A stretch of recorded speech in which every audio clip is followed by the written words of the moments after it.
Les fenêtres de nos maisons inspirent les photographes.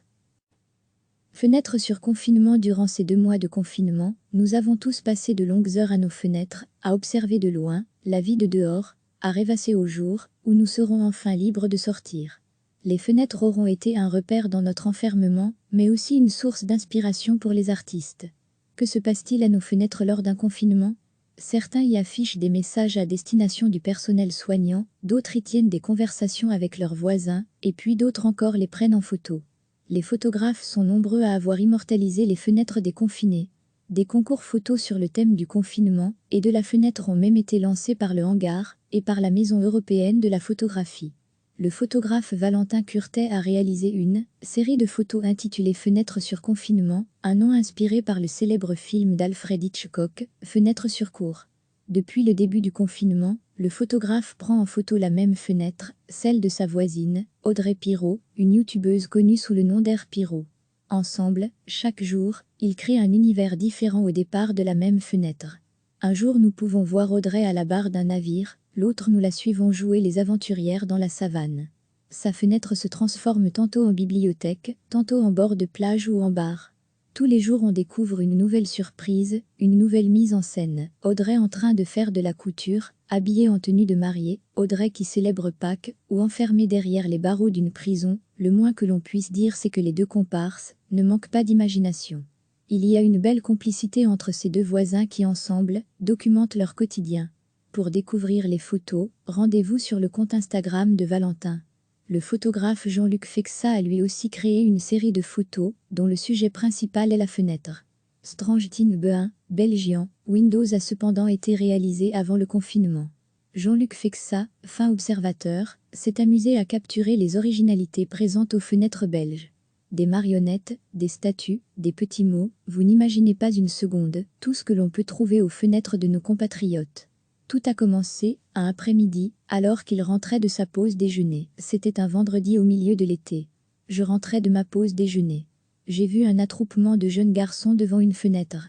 Ils cherchaient à savoir qui avait créé cette construction en couleur. En rentrant chez moi en ce soir ensoleillé, j'ai remarqué d'autres de ces musées personnels. Ma quête a commencé, peut-on lire dans le Figaro. Après 3 ans d'observation, le photographe français conclut que les Belges ont une passion pour les chats, les chiens, les pharaons, les miniatures et figurines de toutes sortes.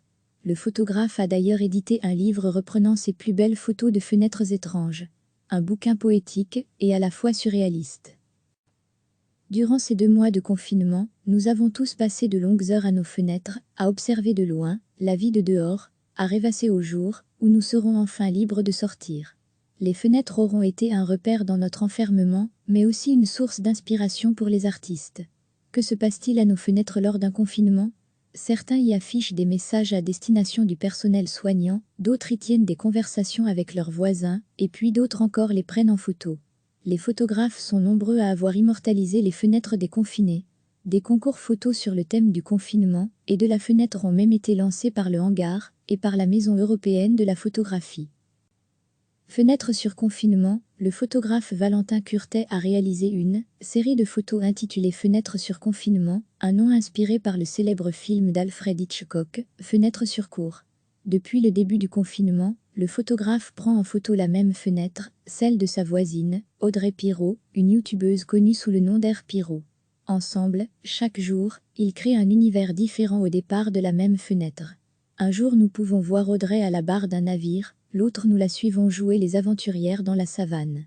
Sa fenêtre se transforme tantôt en bibliothèque, tantôt en bord de plage ou en bar.